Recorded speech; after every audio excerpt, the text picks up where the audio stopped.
السلام عليكم صاحبي الكسور هذا مركلي اف بي ال Soomaali toddobaadkan waxa inoo soo dhamaaday isbuuc ciyaareedka 23aad ama Game Week 23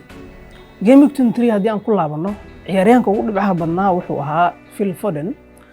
Foden waxa uu gool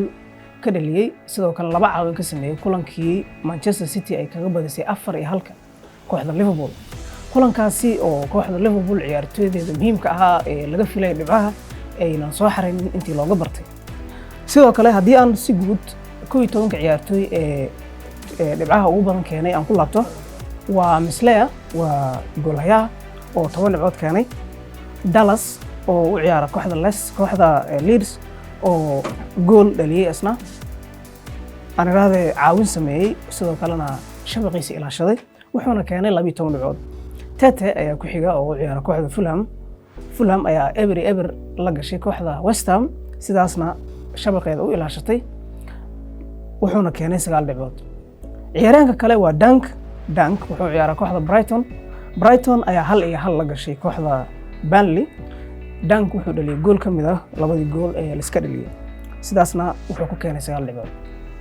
Phil Foden ayaa sheegay oo qadka dhexe markii noqoto 16 dhibcood soo xareeyay saaxiibkiis Gundogan oo isna laba gool dhaliyay ayaa ku soo xiga oo 13 dhibcood keenay waxa kaloo kamid ah ciyaaryahanada dhibcaha badan keenay ee qadka dhexe waa Almiron wuxuu ciyaaraa kooxda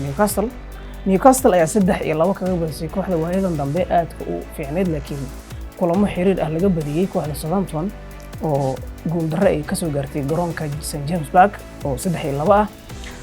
waxa kaloo dhibco keenay Jorginho oo Chelsea u dhaliyay goolkii guusha waxa uu keenay 10 dhibcood wuxuu dhaliyay gool kamid ah goolasha ay ku badiyeen Doucoure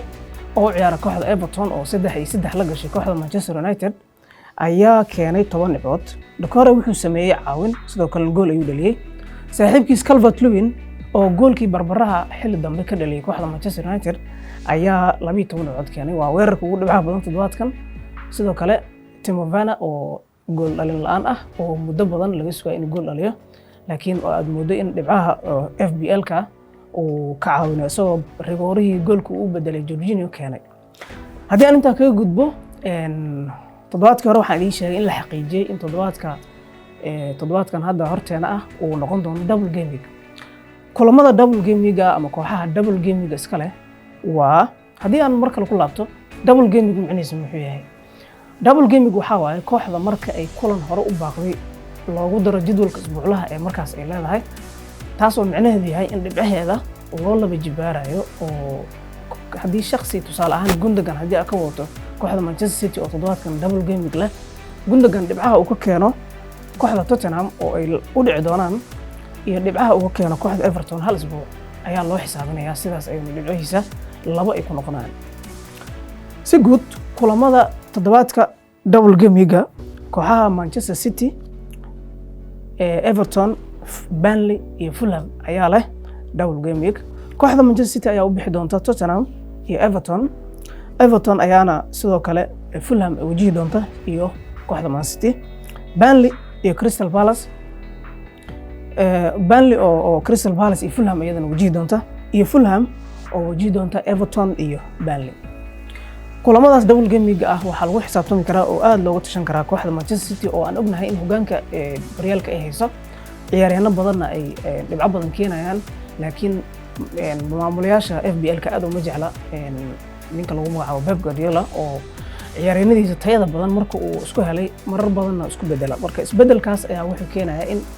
ciyaaryahan aad ku tishanaysay aan la ciyaarsiin toddobaadkaas oo aad meeshaas khasaaro kala kulanto laakiin hadda waxaa la isku hubaa oo inta badan aad xiriir loogu bilaabayay ninka lagu magacaabo Gundogan oo kabtan la saaran karo kulamadii hadda ugu dambeeyay ee afarta ahaa waxa uu keenay dhibco badan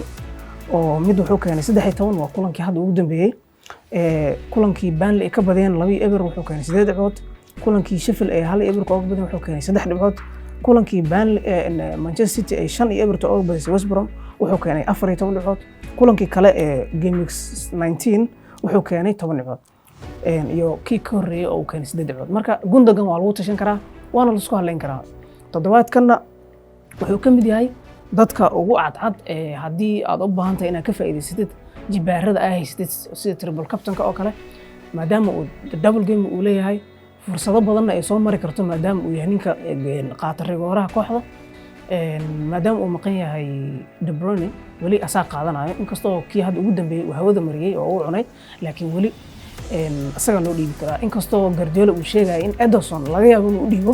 goolaha uu dhiibo laga yaabo laakiin wali waa asaga la isku haleyn karaa dhanka Man City Phil Foden ayaa la isku haleyn karaa asna oo aan ognahay wacdarihii uu ka dhigay gegida Anfield iyo sidoo kale Sterling oo aan ognahay in asna gool ka mid ah goolashii uu dhaliyay Liverpool looga badiyay dhanka Burnley haddii aan fiirino ciyaaryahan McNeil oo garabka uga ciyaara ayaa lagu tashan karaa oo toddobaadkan laga yaabo inuu dhibco keeno iyo Barnes oo weerarka uga ciyaara iyo sidoo kale goolahayaha Nick Pope waa nin shabaqa aad u ilaashada marka daafacyada saaxiibadiisa sida Peters Lowton iyo inta kale ay ka garab ciyaarayaan iyo kabtanka kooxda waa Ben Mee oo toddobaadkan aad loo iibsaday oo tababarayaasha aad u iibsanayeen maadaama double game uu leeyahay waa lagu xisaabtami karaa dhinaca kale waxaa kaloo ka mid ah ninka lagu magacaabo Jairo Rodriguez oo inta badan bedel ku soo gala laakiin laga yaabo in labadan kulan midkood uu fursad helo oo asna Burnley ka mid ah haddii aan Everton fiirino ayadana double game leh waxay la ciyaaraysaa kulamada Man City ay wajahaysaa Fulham way wajahaysaa waan ognahay Manchester City in difaaceeda uu adag yahay laakiin kooxda Everton waxaa laga yaabaa in ay weerarkeeda fiican darteed ay meeshaas dhibco ka keento waxaana lagu tashan karaa Rodriguez iyo Calvert-Lewin haddii aan si guud aan fiirino kulamada la ciyaari doono toddobaadkan ee aan ka ahayn kuwa kooxaha double game leh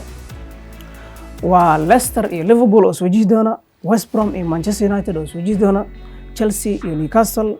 West Brom iyo Sheffield Arsenal iyo Leeds iyo kooxaha Crystal Palace iyo Burnley oo soo wajihi doona waxaan kusoo sheegay aan raadhay Brighton iyo Aston Villa oo soo wajihi doona kulamadaas kulanka Liverpool iyo Leicester waxaan isleeyahay kulankaasi laba koox oo weyn ayaa isku wajihi doona halkaas kooxda Leicester ciyaaryahankeedii Vardy uu soo laabtay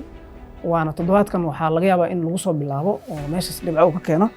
Ashley Barnes ayaa ka mid ah iyo James Maddison oo labadaas oo tiimka hadda hogaaminayay inta uu ka maqnaa Jamie Vardy Liverpool oo laga soo badiyay waxaa laga yaabaa in ayagana ay wacdar dhigaan waxaan ognahay Salah inuu gool ka mid ah goolashii calanka ay dhaliyeen kulankii hadda laga badiyay uu dhaliyay oo rigoorihii uu dhaliyay sidoo kale Mane ayaa laga yaabaa inuu meeshaas asana dhibco ka keeno waxaan ognahay kooxda Leicester iyo Liverpool in ay kulamadii hadda ugu dambeeyay kooxda Liverpool ay badinaysay sidaas darteedna laga yaabo inay dhibco badan meeshaas ka imaadaan oo labada kooxoodba waan ognahay daafaca Liverpool weliba uu jilicsan yahay weerar iyo weer celis inuu imaado oo meeshaas dhinacyo labada dhinac shabaqa la iska soo taabtana waa suurtagal laakiin kooxdaasi laba kulankaasi waa kulan dhibco badan ee FPL ku ugu jiro kulanka kale ee asna laga yaabo in dhibco badan ay ka imaadaan oo ciyaaryahanada sida Bruno Fernandes Cavani Rashford ay dhibco ka keenaan laga yaabo waa West Brom iyo Manchester United waxaan ognahay inay hogaaminayso in dhinaca marka la dhaho kulamada banaanka ay ku soo ciyaarayso inaan dhawaan laga badinin oo ilaa kulamo 11 ay soo badisay oo aan laga badinin aan raade waxa laga yaabaa meeshan in ay ka faa'iideystaan kooxda West Brom oo iska jilicsan oo toddobaadka la soo dhaafay ay ka badisay kooxda Tottenham inay meeshaasi ay mar kale kula kulanto gool darro oo ay kooxda Manchester United ciyaartoyda Bruno Fernandes ay ka mid yihiin oo iyo Cavani Rashford iyo Martial ay dhibco ka keenaan ciyaarta kale ee laga yaabo inay dhibco ka yimaadaan waa Chelsea iyo Newcastle kooxda Chelsea waxaan ognahay in 3 kulan oo xiriir hadda ay badisay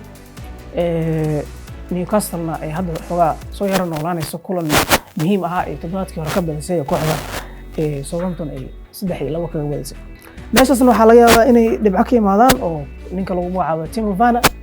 uu noqdo farqi dhibco sameeya oo isbedel rasmi ah keena sidoo kale kooxda West Ham iyo Sheffield ayaa iswajihi doona dhankaasna kooxda West Ham waxaan ognahay in qaab ciyaareedkoodu waayadan uu wanaagsan yahay oo kaalmaha hore ay ku jirto kooxda Sheffieldna waan ognahay waxay ugu hooseysaa horyaalka kala sareynta horyaalka ay ugu hooseysaa ciyaaryahan Antonio oo laga yaabo in dhaawac uu noqdo oo xoogaa tababaraha siduu sheegay uu in dhaawac muruqa uu la daala dhacayo la sheegay laakiin waxaa laga yaabaa inta ka dhiman toddobaadkan inuu ciyaaro kulanka FA Cup-ka laga yaabo inuu ciyaaro haddii kulankaas uu ciyaaro waxaa suurtagal ah in uu kulanka kala siiyo laakiin waa in warkiisa si gaar ah loola socdaa si uu aad shaxdaada uga mid noqdo ciyaarahan Sosed waxaa la xaqiijiyey inuu ciyaari karo kulankan oo maadaama uu kaar cas u qaatay waxaa la xaqiijiyey in la fasaxay oo laga baajiyey in la siiyo kulamo badan oo maqnaansho ah haddii aan u gudbo dhinaca kabtanka toddobaadkan waxaa ugu cadcad oo la fiirin karaa maadaama double game week ay leedahay kooxda Manchester City ciyaaryahanada kooxda Manchester City ayaa la fiirin karaa waa ninka aan ka soo hadlay waa Gundogan Sterling labadaas nin ayaa ugu cadcad sidoo kale Gabriel Jesus wuxuu ka mid yahay dadka aanan inta badan aad loo ciyaarsiinin laakiin marka la dhageysiyo fursadda ka faa'iideysta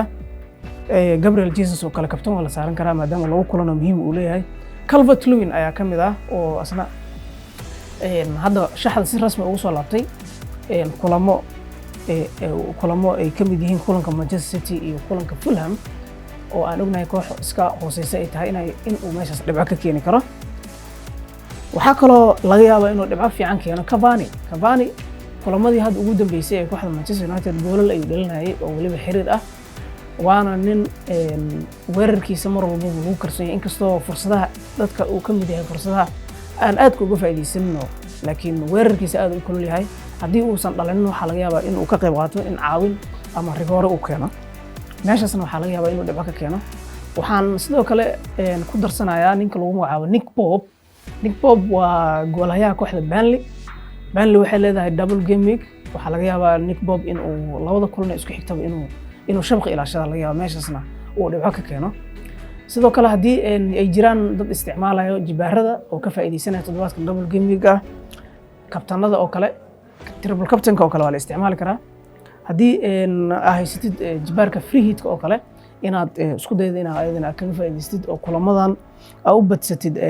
kooxda kulamada ciyaarayso Manchester City Burnley iyo Everton oo meeshaas aad dhibco ka daydid هذا ما سنتين صاحب يال waxaan xasuusinayaa in FPL Somali uu akoon ku leeyahay Facebook, Twitter, iyo Instagram ka hadii aad weli aad naga soo raacin dhankaas nagala soco sidoo kale YouTube kana subscribe saar